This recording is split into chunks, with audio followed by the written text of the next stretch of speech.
നമസ്കാരം. ഓട്ടപ്രദർശനത്തിലേക്ക് ഏവർക്കും സ്വാഗതം. ഇന്ന് ഒരു മാധ്യമത്തിൽ നമ്മുടെ മുൻ വിദ്യാഭ്യാസ മന്ത്രി ശിവൻകുട്ടിയുടെ ഒരു ഇൻ്റർവ്യൂ കാണാനിടയായി. വളരെ രസകരമായിട്ടുള്ള ഒരു ഇൻ്റർവ്യൂ ആയിരുന്നു. അതായത് അദ്ദേഹം പറയുന്നു, BJP ചില ആൾക്കാർക്ക്, നിയമമണ്ഡലത്തിലെ ചില ആൾക്കാർക്ക് കാശ് കൊടുത്തത് ഗൂഗിൾ പേ വഴിയാണ്. ഇദ്ദേഹത്തിന് ചെറുതായിട്ടെങ്കിലും ഒരല്പമെങ്കിലും ഒരു ബോധമില്ലേ? ഗൂഗിൾ പേ വഴി ആരെങ്കിലും കൈക്കൂലി കൊടുക്കുമോ? ഇലക്ഷന് വോട്ട് ചെയ്യുവാൻ വേണ്ടിയുള്ള കൈക്കൂലി ആരെങ്കിലും ഗൂഗിൾ പേ വഴി കൊടുക്കുമോ? സാമാന്യ ബോധം പോലും നശിച്ചു പോയോ ഇദ്ദേഹത്തിന് എന്ന് എനിക്ക് വളരെ സംശയം തോന്നി. വളരെ രസകരമായി മുന്നോട്ടുള്ള കാര്യങ്ങൾ ഓരോന്നും എടുക്കുമ്പോൾ വളരെ രസകരമായി നമ്മൾ ചിരിച്ച് മണ്ണ് കപ്പും. ആരും ചിരിക്കാൻ തയ്യാറല്ലാത്തവർ, അല്ലെങ്കിൽ ചിരിച്ചെന്തെങ്കിലും പറ്റിയാലോ എന്ന ഒരു ബോധം, ഭയമുള്ള ആൾക്കാർ ദയവായി ഈ ഇൻ്റർവ്യൂ കാണരുത്. അപ്പോൾ ആ മാധ്യമത്തിൽ അദ്ദേഹം തുടർന്ന് പറയുകയാണ്, ഗോവയിൽ ക്യാഷ് കൊടുക്കുന്നത് പോലെ ഇവിടെ ഗൂഗിൾ പേ വഴിയാണ് ആൾക്കാർ ക്യാഷ് കൊടുത്തിരിക്കുന്നത്, BJPയുടെ ആൾക്കാർ. പിന്നെ അദ്ദേഹം വീണ്ടും പറയുന്നുണ്ട്, സാധാരണ തെരഞ്ഞെടുപ്പ് അടുക്കുമ്പോൾ ഒരു കീഴ്വഴക്കമുണ്ട്. ഒരു കട്ടൻ ചായയോ മുറുക്കാനോ വാങ്ങുവാനായിട്ട് കാശ് കൊടുക്കാൻ 1000-ഓ 2000-ഓ ഒക്കെ കൊടുക്കുന്ന ഒരു പതിവുണ്ട് എന്നാണ് കേരളത്തിൻ്റെ മുൻ വിദ്യാഭ്യാസ മന്ത്രി പറഞ്ഞിരിക്കുന്നത്. അതായത് വോട്ടിന് വേണ്ടി 1000-ഓ 2000-ഓ കൊടുക്കുന്നതിൽ യാതൊരു തെറ്റുമില്ല എന്ന് കേരളത്തിൻ്റെ വിദ്യാഭ്യാസ മന്ത്രി തന്നെ പറയുന്നു. ഇനി അദ്ദേഹം വീണ്ടും തുടരുന്നു, പക്ഷേ ഇപ്പോൾ BJP അങ്ങനെയല്ല ചെയ്യുന്നത്, 10,000-ന് മുകളിലൊക്കെയാണ് കൊടുക്കുന്നതായി കേട്ടത്. പിന്നെ അടുത്ത മറ്റൊരു കാര്യം പറയുന്നുണ്ട്, റെയിൽവേ മെയിൽ സർവീസിൽ 3 പെട്ടികൾ വന്നിട്ടുണ്ടായിരുന്നു.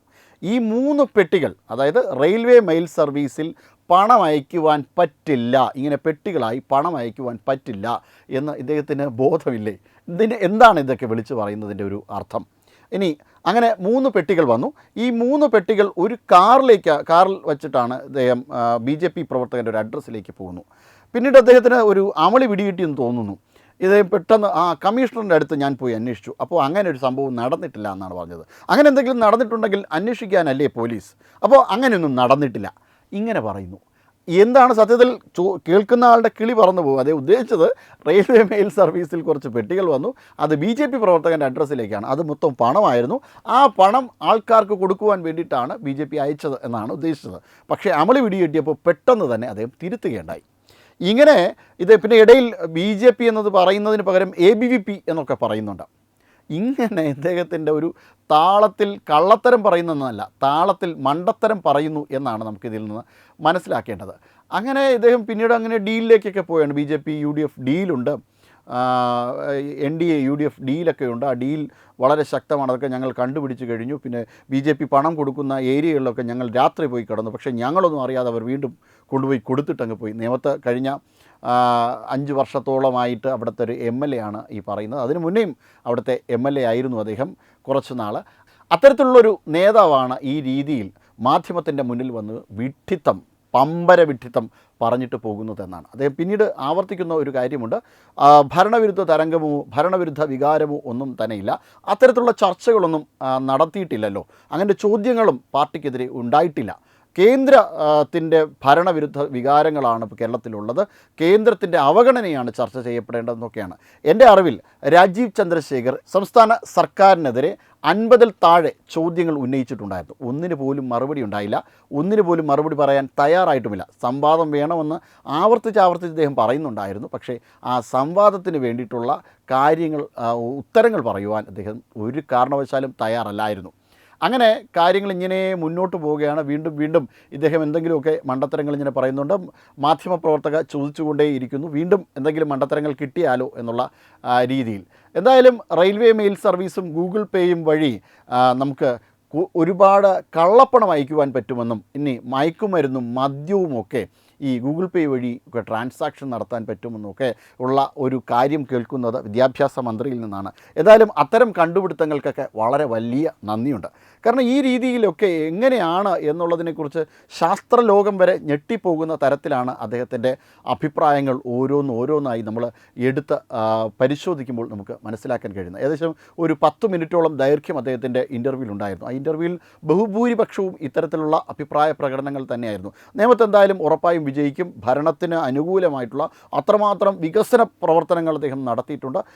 കേരളവും അത്തരത്തിലുള്ള വികസന പ്രവർത്തനങ്ങൾ നടത്തിയിട്ടുണ്ട്. കാരണം കേരളം നടത്തിയ വികസന പ്രവർത്തനങ്ങളൊക്കെ കഴിഞ്ഞ 10 വർഷം കൊണ്ട് നമ്മൾ കാണുകയാണ്. അപ്പോൾ അതിൻ്റെ ഭാഗമായിട്ട്, ആ വികസന പ്രവർത്തനത്തിൻ്റെ ഭാഗമായിട്ട് നമ്മളെ കത്രികയുടെ എണ്ണം കൂടുകയും അതിലൊരു കത്രികയാണ് വയറ്റിൽ ചെന്ന് പതിച്ചത്. അതായത് ഈ പേഷ്യൻറ്റിൻ്റെ വയറ്റിൽ ചെന്ന് പതിച്ചത് അതിൽ ഒരു കത്രികയാണ്.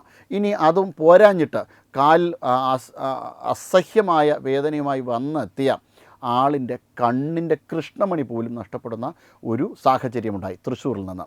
അത്തരത്തിലുള്ളൊരു സാഹചര്യം സംഭവിച്ചതും കേരളത്തിലാണ്. ഇങ്ങനെ നീളുന്നു കേരളത്തിൻ്റെ ഒരു മെഡിക്കൽ ഹിസ്റ്ററി. ഇനി ആൻജിയോഗ്രാം ചികിത്സയ്ക്ക് വേണ്ടിയിട്ട് ഹൃദ്രോഗവുമായി എത്തിയ ആളിന് മതിയായ ചികിത്സ കിട്ടാതെ മരണപ്പെട്ടു. ഇനി മെഡിക്കൽ കോളേജിലാണെങ്കിൽ മനസ്സമാധാനത്തോടു കൂടി വെന്റിലേറ്ററിൽ പോലും കിടക്കുവാൻ സാധിക്കില്ല. വെന്റിലേറ്ററിൽ കിടന്നാൽ ഉടനെ അവിടെ തീപിടുത്തം ഉണ്ടാകും. അത്തരത്തിൽ പല പല പല പല കാര്യങ്ങൾ ഇതിനോടകം തന്നെ സംസ്ഥാനത്ത് സംഭവിച്ചുകൊണ്ടേയിരിക്കുന്നു. അപ്പോൾ ഇതുകൊണ്ടാണ് സംസ്ഥാനത്ത് ഭരണവിരുദ്ധ തരംഗമില്ല, അങ്ങനെ യാതൊരു പ്രശ്നവുമില്ല. വളരെ കംഫർട്ടബിളായിട്ടുള്ള മെജോറിറ്റിയിൽ 3ാം വട്ടവും ഇടതുപക്ഷ സർക്കാർ അധികാരത്തിൽ കയറും എന്നാണ് ശിവൻകുട്ടി സാർ പറയുന്നത്. എന്തായാലും വളരെ ജനകീയനായിട്ടുള്ള കേരളത്തിൻ്റെ ഒരു മന്ത്രിയാണ് ഇത്തരത്തിൽ കാര്യങ്ങൾ പറയുന്നത്. Not the point. Google Pay വഴി എല്ലാവർക്കും ഇനി കള്ളപ്പണം അയക്കാവുന്നതാണ്.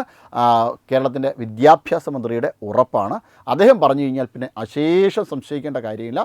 എല്ലാവർക്കും അതുവഴി നമുക്ക് കാശ് അയക്കാൻ പറ്റുന്നതാണ്. ഇനി മറ്റൊരു വാർത്തയിലേക്ക്. വാർത്ത എന്ന് പറയുന്നത് നമ്മുടെ മീഡിയ വൺ അടുപ്പുകൂട്ടി ചർച്ചയിലാണ്. കേരളത്തിൻ്റെ വിചക്ഷണൻ, സൈദ്ധാന്തികൻ, കേരളത്തിൻ്റെ രാഷ്ട്രീയ നിരീക്ഷകൻ, മാധ്യമപ്രവർത്തകൻ, മാധ്യമസിംഹം ദാവൂദാണ് അഭിപ്രായപ്പെടുന്നത്. ദാവൂദ് അഭിപ്രായപ്പെടുന്നു എന്തെന്ന് വെച്ചാൽ, അങ്ങ് നമ്മുടെ പശ്ചിമ ബംഗാളിൽ തൃണമൂൽ കോൺഗ്രസ്സിന് വേണ്ടി വോട്ട് ചെയ്തില്ല എങ്കിൽ എന്താണ് സംഭവിക്കുക അവിടുത്തെ ഹിന്ദുക്കൾക്ക്? അവർ ഇത് ഒരിക്കലും അംഗീകരിക്കാതെ ഈ വോട്ട് ചെയ്യാത്ത ആൾക്കാരെ എല്ലാവരുടെയും വീട്ടിൽ ചെന്ന് ആട്ടിച്ച് തകർക്കും. ആ രീതിയിലാണ് മമതാ ബാനർജി പറഞ്ഞിരിക്കുന്നത്. വെറുതെ വിടുമോ ഇവരെ എന്നൊക്കെയാണ് അദ്ദേഹം ചോദിക്കുന്നത്. അതായത് BJP എന്തെങ്കിലും ഒരു വിജയിക്കാനുള്ള സാധ്യതയുണ്ടെങ്കിൽ ഇതായിരിക്കും സംഭവിക്കുക. അവരൊരു രീതിയിലും മമതാ ബാനർജി വെറുതെ വിടില്ല. കാരണം ഞമ്മൻ്റെ ആളാണ്. ഇവർ വിജയിക്കാതിരുന്നാൽ, ഏതെങ്കിലും ഒരു സാഹചര്യത്തിൽ മമതാ ബാനർജി വിജയിക്കാതിരുന്നാൽ, അങ്ങ് ബംഗ്ലാദേശിൽ നിന്ന് വരുന്ന ജമാഅത്തെ ഇസ്ലാമിക്കാരൻ എങ്ങനെയാണാവോ കൊൽക്കത്തയിലേക്ക് കടന്നു വരിക, പശ്ചിമ ബംഗാളിലേക്ക് കടന്നു വരിക? ഒരു കാരണവശാലും സാധ്യമല്ല. നമ്മളുടെ കുറച്ച് ആൾക്കാർ അപ്പുറത്ത് കിടക്കുന്നുണ്ട്. അവരെയും കൂടെ ഇപ്പുറത്താക്കണമെങ്കിൽ മമതാ ബാനർജി അവിടെ അധികാരത്തിൽ വന്നേ പറ്റുള്ളൂ. കുറച്ച് ആൾക്കാർ SIR വന്നപ്പോൾ പിണങ്ങി അങ്ങ് ബംഗാളിലേക്ക് പോയി. ഇനി ആ പിണങ്ങിപ്പോയ ആൾക്കാരെയും കൂടെ എങ്ങനെയെങ്കിലും എന്തെങ്കിലും പേര് പറഞ്ഞ് തിരിച്ചു കൊണ്ടുവന്നാൽ ഇവിടെ പൗരത്വം നേടിയെടുത്ത് കൊടുക്കണം. അതാണ് നമ്മുടെ ദാവൂദ് അണ്ണനെന്ന് പറയാവോ. കാരണം അത് മതേതരത്വത്തിന് വിരുദ്ധമായിരിക്കുമല്ലോ, അതൊരു ഫാസിസ്റ്റ് അജണ്ട ആയിരിക്കുമല്ലോ. ദാവൂദ് അണ്ണൻ എന്ന് പറഞ്ഞു കഴിഞ്ഞാൽ അത്തരത്തിൽ എന്തെങ്കിലുമൊക്കെ സംഭവിക്കാനുള്ള സാധ്യതകളുണ്ട്. അത് തള്ളിക്കളയാൻ പറ്റില്ല. കാരണം വോട്ട് ചെയ്യാതിരിക്കുമ്പോൾ പിച്ചും മാന്തും കടിക്കുമെന്നൊക്കെ പറഞ്ഞ ആളിന് എന്തു വേണമോ പറയാം. അദ്ദേഹത്തിൻ്റെ ഉള്ളിൽ കിടക്കുന്ന വികാരവും ഇത് തന്നെ ആയിരിക്കും. അവിലും മലരും വാങ്ങിക്കോ, കുന്തിരിക്കം വാങ്ങിച്ച് വീട്ടിൽ കാത്തു വച്ചോളൂ. അതുതന്നെയാണ് അദ്ദേഹത്തിൻ്റെ മനസ്സിൽ കിടന്ന് മുഴങ്ങുന്ന മുദ്രാവാക്യം. അങ്ങനെ അല്ലായിരുന്നുവെങ്കിൽ എങ്ങനെയാണ് ഈ രീതിയിൽ പശ്ചിമ ബംഗാളിലുള്ള തൃണമൂൽ കോൺഗ്രസിനെ ന്യായീകരിക്കാൻ കഴിയുക? തീർച്ചയാണ് തൃണമൂൽ കോൺഗ്രസ് വളരെയധികം ആക്രമ പ്രവർത്തനങ്ങൾ നടത്തുന്ന ഒരു പാർട്ടി തന്നെയാണ്. ഇലക്ഷൻ കഴിഞ്ഞ് ഏതെങ്കിലും ഒരു പ്രതിപക്ഷം പരാജയപ്പെട്ടു കഴിഞ്ഞാൽ ആ പ്രതിപക്ഷ പാർട്ടിയുടെ ഓഫീസുകളിലേക്ക് കയറി അല്ലെങ്കിൽ അവരുടെ വീടുകളിലേക്ക് കയറി വളരെ മ്ലേച്ഛമായ രീതിയിൽ, വളരെ ക്രൂരമായ രീതിയിലുള്ള ആക്രമണ പ്രവർത്തനങ്ങളാണ് അവിടെ നടത്തുവരുന്നത്. അതിനെയാണ് ഇവർ ഈ ജനാധിപത്യം എന്ന് പറയുന്നത്. ഇതിനെ ഏത് രീതിയിലാണ്, ഏത് അളവുകളിലൂടെയാണ് ജനാധിപത്യം എന്ന് പറയുവാൻ സാധിക്കുക?